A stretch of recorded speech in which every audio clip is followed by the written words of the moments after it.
Not every smiling face is a friend. Some are demons wearing the skin of someone you once trusted. There comes a time when the people closest to you begin to reveal who they really are, not through their words, but through their energy, their actions, and the way your soul reacts when they enter the room. This isn't about superstition. This is about spiritual warfare disguised as everyday relationships. You've felt it.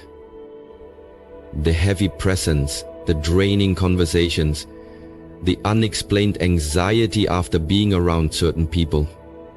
These aren't just toxic behaviors. Sometimes they are signs of something darker. If you've ever asked yourself, why does this person always leave me feeling worse? You may already be surrounded. In this message, we're not talking about ghosts, but spirits that live in people. Spirits that manipulate, confuse, and destroy from the inside out.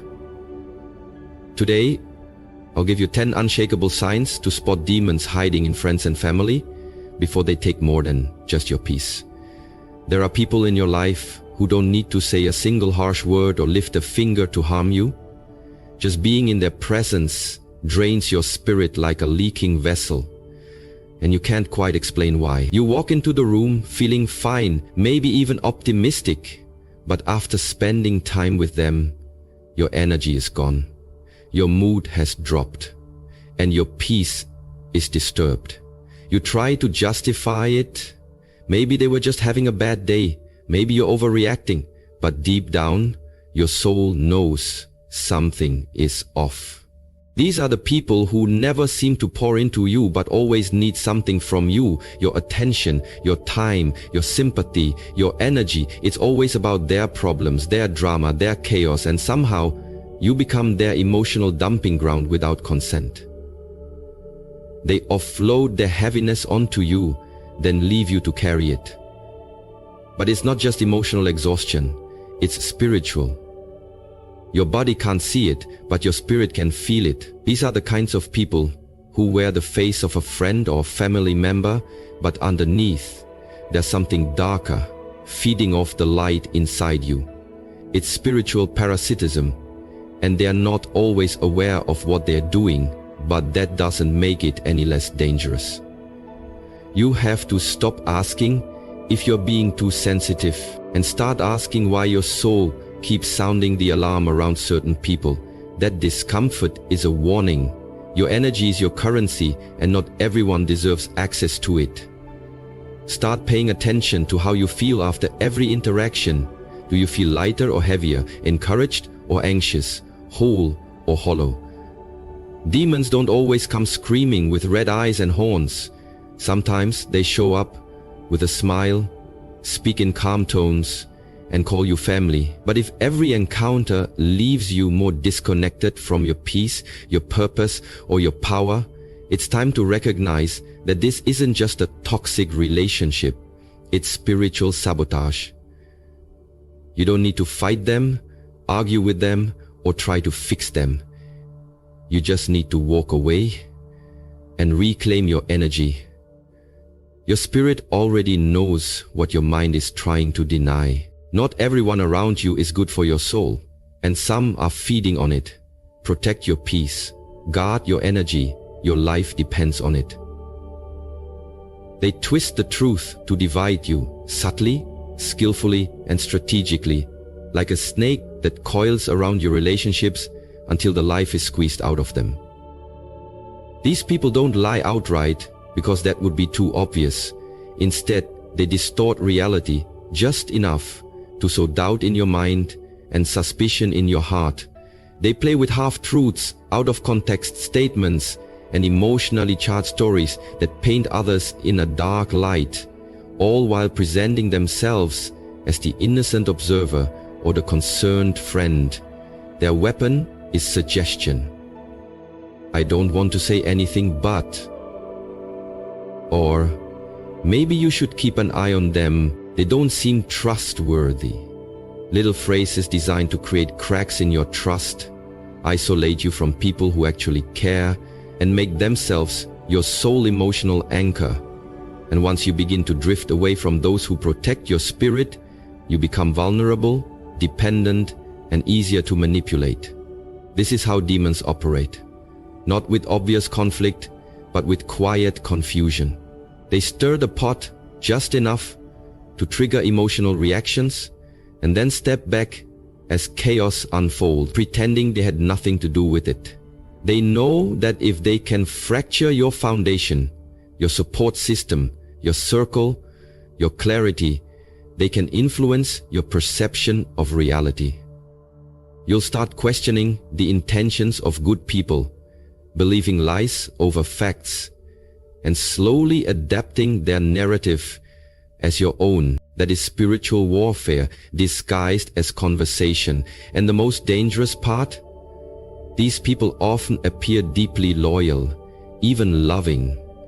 They tell you they have your back, that they're just being real or honest. But what they're really doing is planting spiritual poison between you and your peace. You'll begin to wonder why you're feeling more paranoid, why you're second-guessing relationships that once felt solid, and why your world feels heavier, until you trace it back to one person who always seems to be the common denominator in every broken bond. That's not a coincidence. That's a calculated disruption. Demonic spirits don't always scream, they whisper. They gaslight, they charm, and they divide. When someone consistently brings division but never resolution, constantly highlights flaws in others but never owns their own, understand this: they're not trying to protect you, they're trying to isolate you. And once you're alone, they own you. Wake up, protect your relationships, and most of all, protect your mind from the lies that come dressed as concern. They celebrate your weakness, not your strength, and if you're not paying close attention, you mistake their false concern for real support. These are the people who clap the loudest when you're broken, but go silent when you start to heal. They're right there to comfort you when you've hit rock bottom, when your heart is shattered, when your plans fall apart. But the moment you begin to rise, to gain clarity, to walk in confidence, their energy shifts. Suddenly, they're distant, sarcastic, dismissive, or even resentful. Why? Because your strength threatens their illusion of superiority. Your power exposes their insecurity. As long as you're struggling, they feel needed, relevant, even elevated. But when you stand tall, they feel small. So they prefer you dependent, not independent, uncertain, not empowered. And that's the twisted truth. They don't truly love you. They love the version of you that makes them feel better about themselves. They love the broken you because it doesn't challenge them. They love the version of you that doubts your worth, that seeks their approval, that remains in a state of emotional debt. But when you start setting boundaries, prioritizing yourself, dreaming bigger, and stepping into your purpose, they can't hide their discomfort. They may disguise their jealousy as humor, mocking your ambition, calling your progress a phase, or belittling your dreams as unrealistic. They'll say things like, "Don't forget where you came from," not out of love, but as a subtle reminder to shrink back down to the level they are comfortable with. Deep down, they don't want to see you win unless they're above you in the process. And that's how you know you're dealing with a spirit, not just a person. A spirit that fears light, that feeds on insecurity, and that celebrates failure as long as it keeps you tied to them. You need to watch how people respond not to your pain, but to your healing. Anyone who feels more connected to your weakness than your growth is not a friend. There is spiritual liability. Demons won't always try to destroy you with rage. Sometimes they'll destroy you with comfort. But comfort in your brokenness is not love, it's control. Stop confusing pity for loyalty. Pay attention to who supports your power, not just your pain. Because real love doesn't fear your strength, it fuels it. They disrespect boundaries repeatedly, not because they don't understand them, but because they believe the rules don't apply to them when it comes to you. These are the people who hear your no and treat it like a negotiation. You say you need space and they crowd it. You say you're busy and they demand your time. You set a limit and they take it as a challenge. This is not miscommunication, it's a spiritual trespass. When someone consistently steps over the lines you've drawn to protect your peace, your time, your energy, they are revealing a deeper truth. They don't value your autonomy, they value their access to you. And access without respect is exploitation. These individuals operate with a spirit of entitlement. They feel entitled to your time, your presence, your attention, and your emotional bandwidth, even when you've made it clear that you're running low. They disguise their intrusions as love or concern, but at the core, it's about control. Boundaries threaten people who seek power over you. They can't manipulate what they can't reach, and so they push, little by little, testing your resolve, waiting for you to cave in like you always have.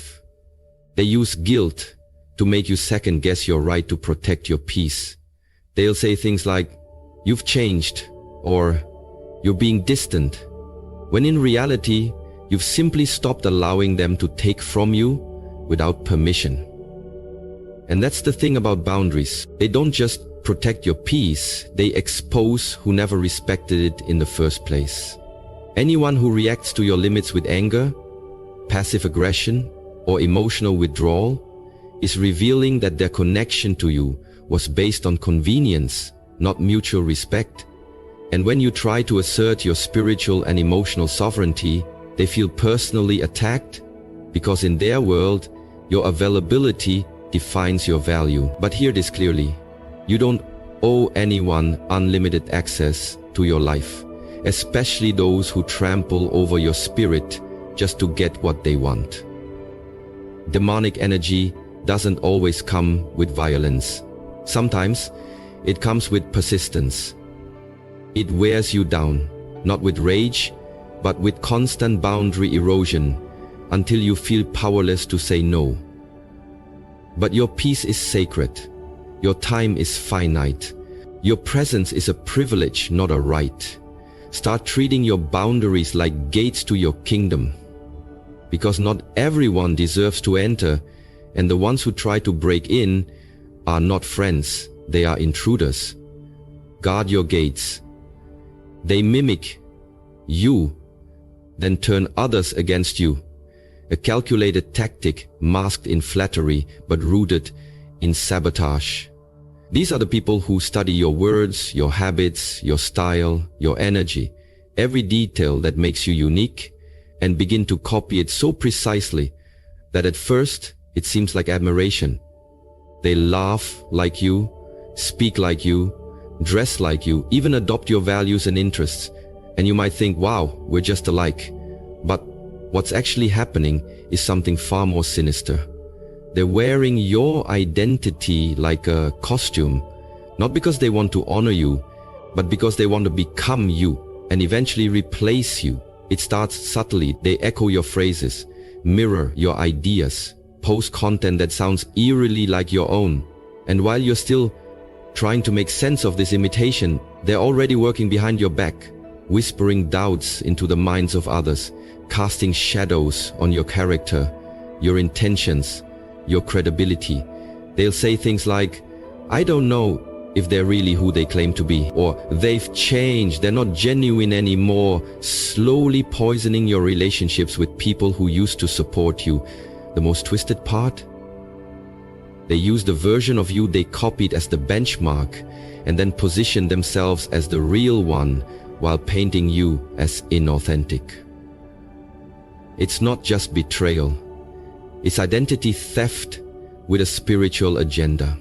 These are not just insecure people looking for inspiration. They are vessels for a spirit that envies your light but lacks its own source. That spirit imitates because it can create. It steals because it has no soul of its own, and when it realizes it can't outshine you naturally, it tries to dim you through sabotage. Suddenly, people around you are acting different, growing distant, believing things about you that don't reflect the truth, and you wonder why. The answer is that someone has weaponized your own essence to wage war against your character. This is psychological warfare wrapped in fake admiration. It's not just a toxic person, it's a parasitic spirit, using your brilliance to build their identity, and then turning that stolen light against you. The only way to defeat it is to stand firm in who you are, stay rooted in your truth, and let the imitation reveal itself over time, because no counterfeit can last forever in the presence of authenticity. Protect your identity like your life depends on it, because spiritually it does. They use guilt to keep you connected, not love, not respect. Guilt, a spiritual leash made of emotional manipulation, designed to keep you tied to them long after the relation has run its course. These people don't care if the connection is healthy, mutual, or life-giving.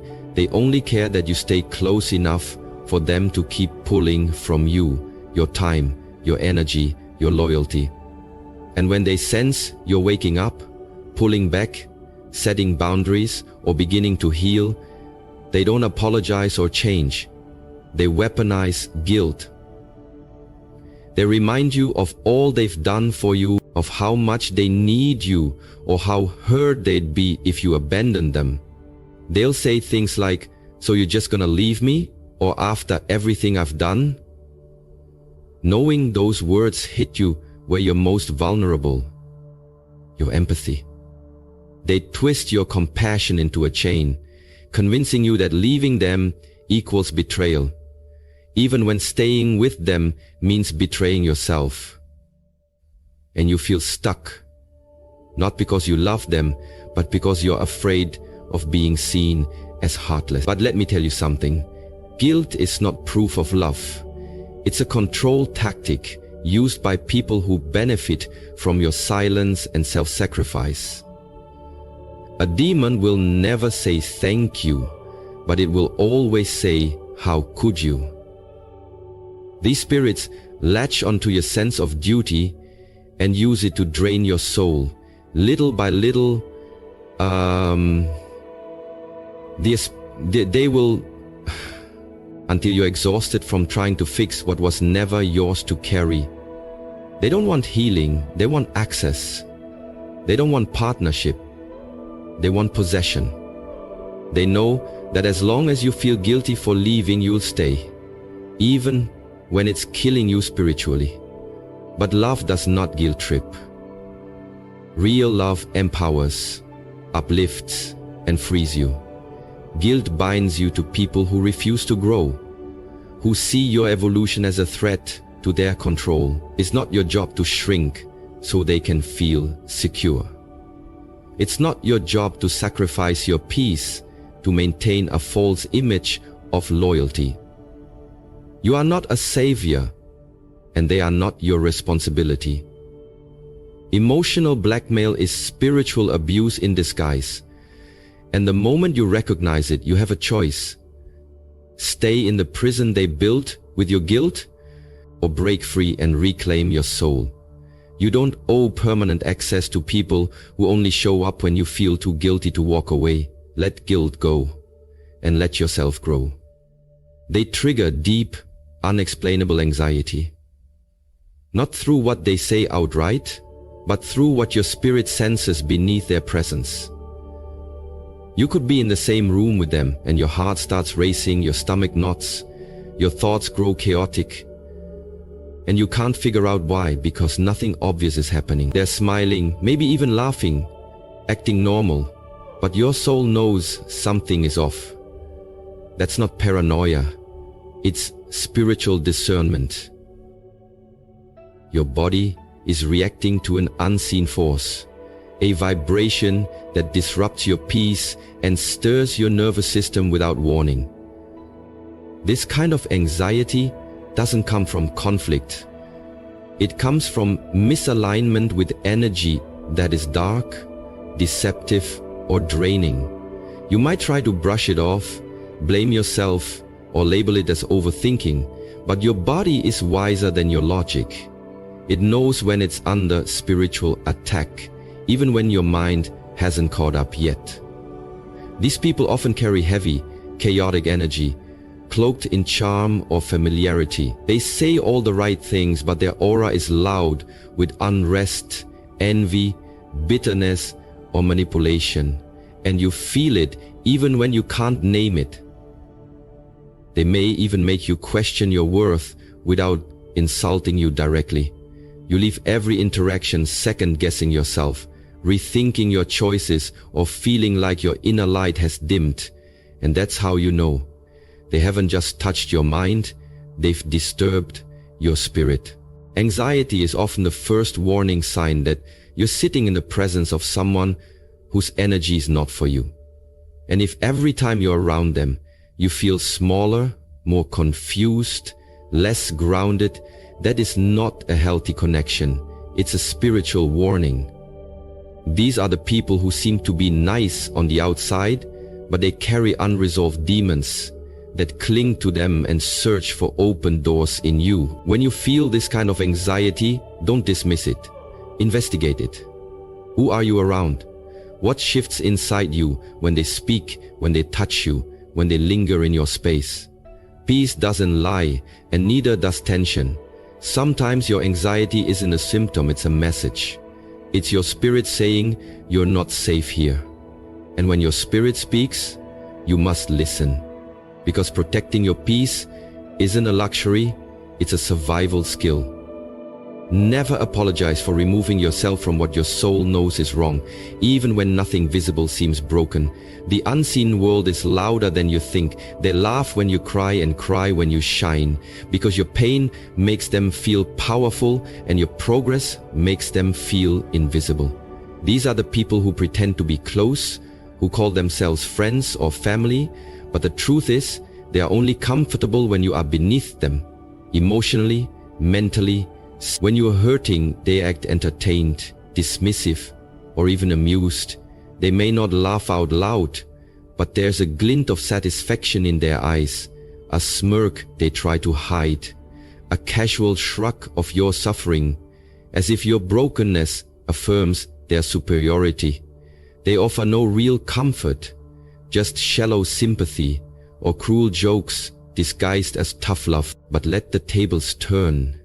Let healing hit your life. Let your glow return.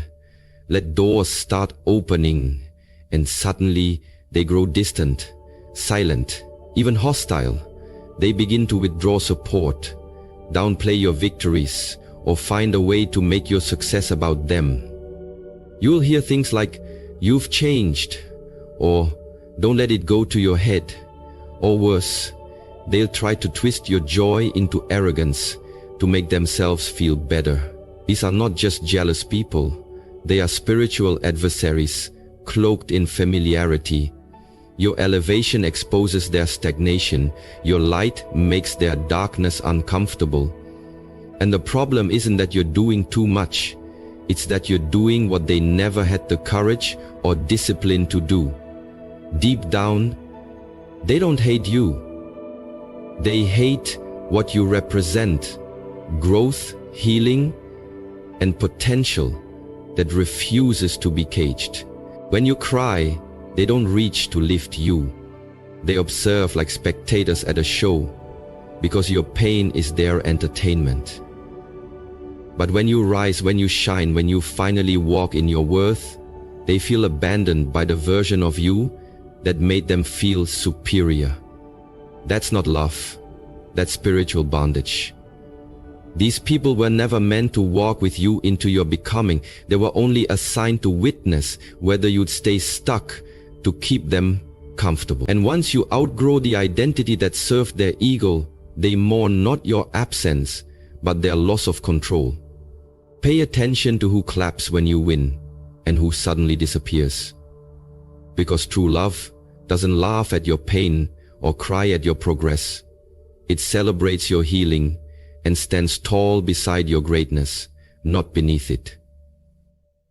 Let those who can't handle your shine stay in the shadows where they belong. They hate the name of God, truth, or light. Not always with words, but with reactions, with discomfort, with silent resistance that grows louder every time righteousness enters the room. These are the people who seem fine until you start speaking life.